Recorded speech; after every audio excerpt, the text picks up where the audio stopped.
وعلیکم السلام ورحمۃ اللہ۔ اللہ کے رسول صلی اللہ علیہ وسلم نے اپنے ازواج مطہرات میں سے بھی نہ کسی سے جہیز لیا، نہ اپنی بیٹیوں میں سے کسی کو جہیز دیا۔ حضرت فاطمہ کا جہیز بھی آپ نے تیار حضرت علی سے کروایا جو آپ کے بیٹے کے طور پر تھے، اور انہی کی زرہ بیچ کر اسی سے سارا انتظام ہوا۔ تو اس میں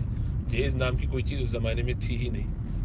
یہ تو مرد کی ذمہ داری ہوتی ہے، اور وہی اب بھی ہے شرعاً، وہی صرف ایک معتبر چیز ہے کہ وہ بندوبست کرے، عورت کو اپنے ساتھ لے کر جائے، والدین اس کو رخصت کریں اور یہ عزت کے ساتھ اپنے گھر میں اس کو رکھے۔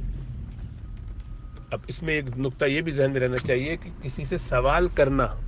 کوئی بھی چیز مانگنا، یہ جائز نہیں ہوتا۔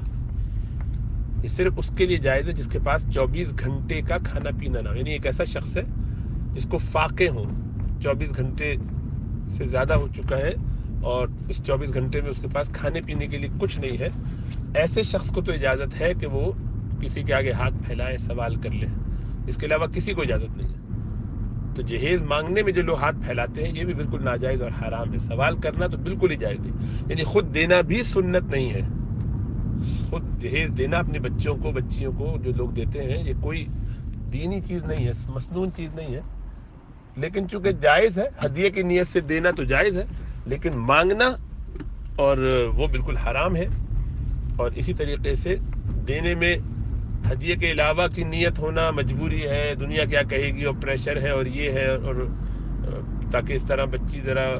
عزت اس کی جائے، تو یہ سب جو ہے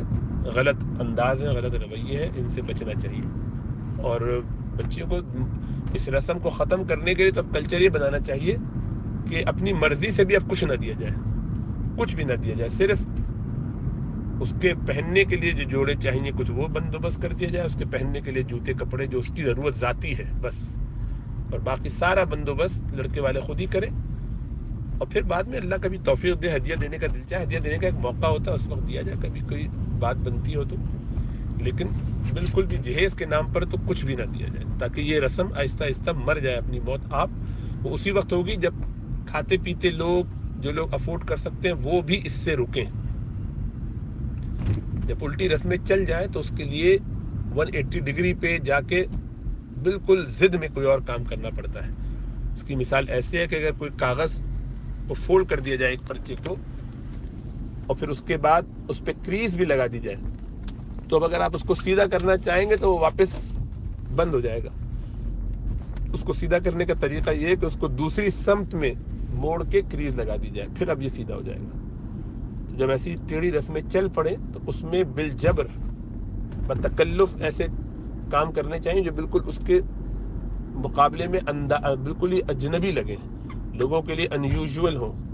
کہ اچھا بالکل یہ بھی کچھ نہیں کیا۔ اس کی مثال ہمارے اب جیسے شادیوں میں، ولیموں میں بہت سارے لوگوں کو بلایا جانا، اس کی بھی ایک رسم بن گئی ہے زبردستی۔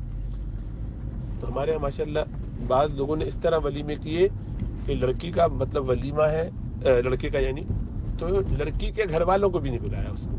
صرف اپنے قریبی گھر کے جو لوگ تھے، 4 5 10 لوگ جو رہتے تھے، بس انہی میں ولیمہ کر دیا۔ کھاتے پیتے لوگ تھے لیکن دونوں طرف اہل علم لوگ تھے، تو انہوں نے اس کو پسند کیا۔ ہاں، لڑکی کے اماں ابا کے لیے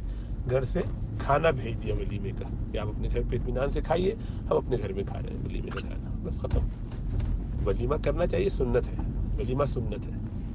لیکن اس کے علاوہ جتنی بھی رسومات ہیں ان نہ صرف یہ کہ سنت نہیں بلکہ ان سے بچنا چاہیے، خرافات ہیں۔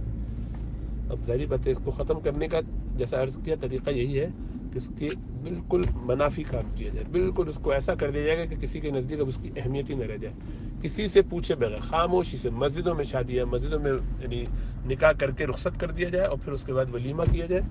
اور بالکل خاندان والوں کو نہ بلایا جائے، قریبی بھی کسی کو نہ بلایا جائے، صرف بس گھر کے جو لوگ ہیں وہی۔ تو 3 4 5 10 لوگ ایسے کریں گے، اور آہستہ آہستہ ہر خاندان میں تو ایک کلچر سا بنتا جائے گا، اور لوگوں کے لیے یہ سمجھنا آسان ہوگا کہ زندگی ایسے بھی گزاری جا سکتی ہے، کوئی ایسی زندگی اور موت کا مسئلہ نہیں ہے کہ سارے لوگ اپنے ملکوں کو اور شہروں کو چھوڑ کے آئیں اور شادیوں میں جمع ہوں اور ہفتے 10 دن تک ڈیرے ڈال کے بیٹھے رہیں، اور اس میں جو ہے وہ منہ بھی بنائیں اور ناراضی کا بھی اظہار کریں، اور